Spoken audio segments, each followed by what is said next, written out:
morning, good afternoon, good evening to each and everyone, especially those at the other side of the world. There is no time and space between us. There is only this present moment, and we are one. We continue with the diary, the reading from the diary of Saint Faustina. We are now on diary entry number 1050, March 24, 1937, Wednesday of the Holy Week. My heart is languishing for God. I desire to become united with Him.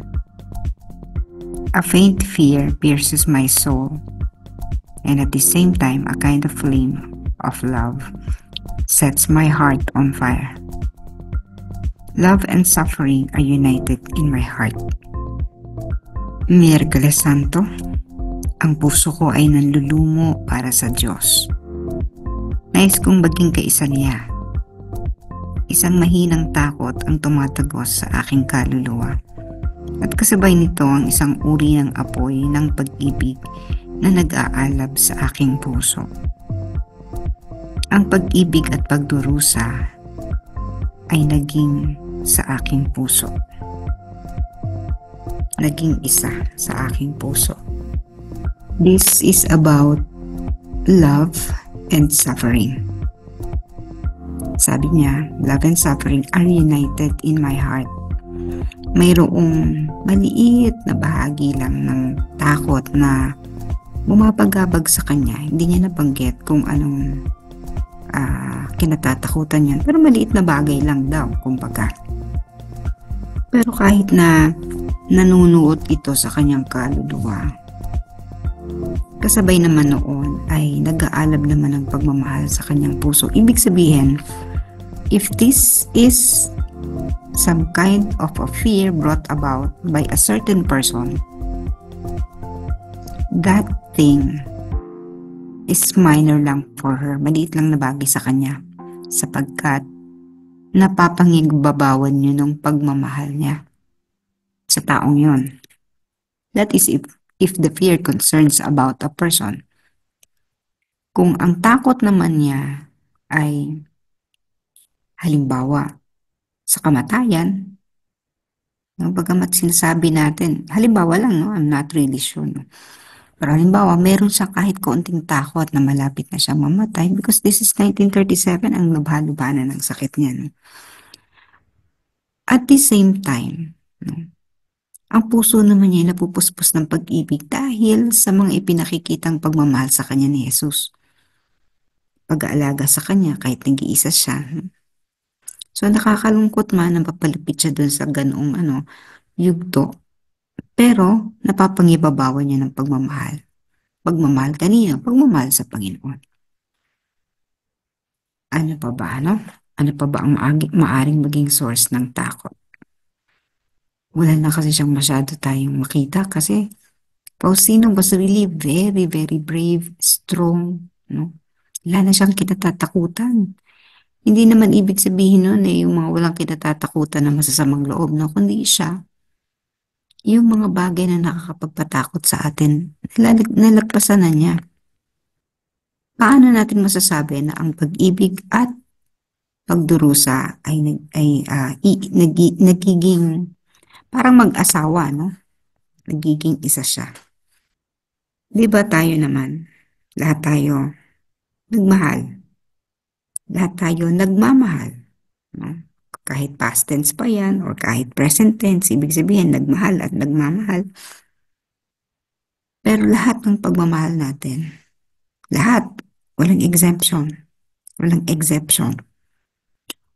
Lahat ng pagmamahal natin may bahid ng sakit ng pagdurusa. When you love a person, hindi ka maaaring hindi masasaktan.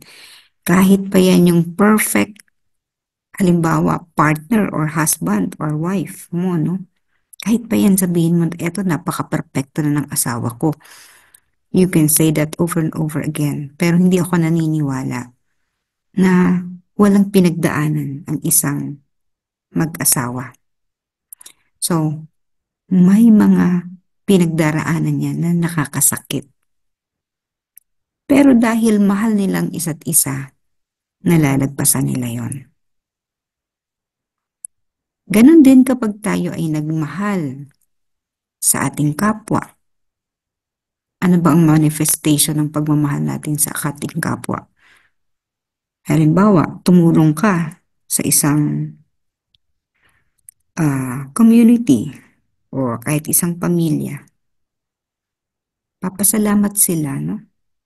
Pero di ba dumarating din yung point na yung pagtulong mo at pagmamahal mo sa kanila nababahira ng pagdududa ng ibang tao. For example, tumulong ka, akala nila may may iba pang intensyon. No?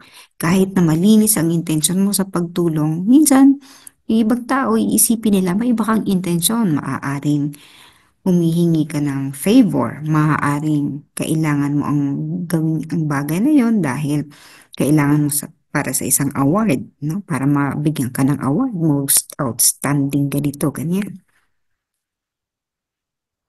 Maraming mga halimbawa na tayo'y nagmahal hindi lamang sa ating mga malalapit, sa ating kamag-anak o sa ating bahay, sa ating pamilya. Lahat yan nagdudulot sa atin ng sakit. Yung iba namamanhid, ayaw nang magmahal. No? Yung mga nasawi sa pag-ibig, ayaw na uli nilang magmahal. Merong ganun. Meron naman na paulit-ulit na lang nagmamahal, pare-pareho pa rin. No? Pare-pareho ang dahilan kung bakit hindi nagtatagumpay, no? Ang mga relasyon. Palagi pa rin umuwi sa breakup. Kasi nga, hindi natututunan kung ano ang ibig sabihin ng pagmamahal at sakit or suffering. So these two always come together. Hindi ka maaaring magmahal nang hindi ka masasaktan. No? At kapag ikaw ay nagdurusa at naghihirap, pwede pang no? Maging negative ang tingin mo. Pwede pang, bawa nagdurusa ka, sinisi mo doon sa, nagtatrabaho ka, sinisi mo doon sa boss mo. Kaya ka nahihirapan, yung boss mo, pinahihirapan ka. No? Pwedeng ganon. Walang pagmamahal yon. Kasi tinitingnan mo yung suffering, puros ka reklamo. No? Pero, kumbaga suffering can exist without love. But love cannot exist without suffering. No? Kasi ang daming tao nagdurusa, no? Pero kulang sa pagmamahal. Kasi binubunto nila yung kanilang pagdurusa sa ibang tao, sa kapalaran, no? Sa kamalasan, tinitingnan nila, malas sila, ganyan, ganyan. Or, ang pinakamatindi, yung suffering nila, ibunto nila sa Diyos. Halimbawa, namatayan sila ng mahal sa buhay. No, hindi nila matanggap. Lord, bakit mo kinuha ang ganito ko, ang nanay ko, ang bata-bata ko pa, no? Or ang asawa mo, bakit mo kinuha, Lord, ang asawa ko ang liliit pa ng mga anak ko, no? So, isisisi mo yun ngayon sa Diyos, no? So, suffering can exist without love, but love cannot exist without suffering. Lagit-lagit kapag tayo'y nagmahal, ihanda mo ang sarili mo. Magdurusa ka, masasaktan ka. It can never be always happiness or yung parang cloud9 or parang hindi na matatapos, no?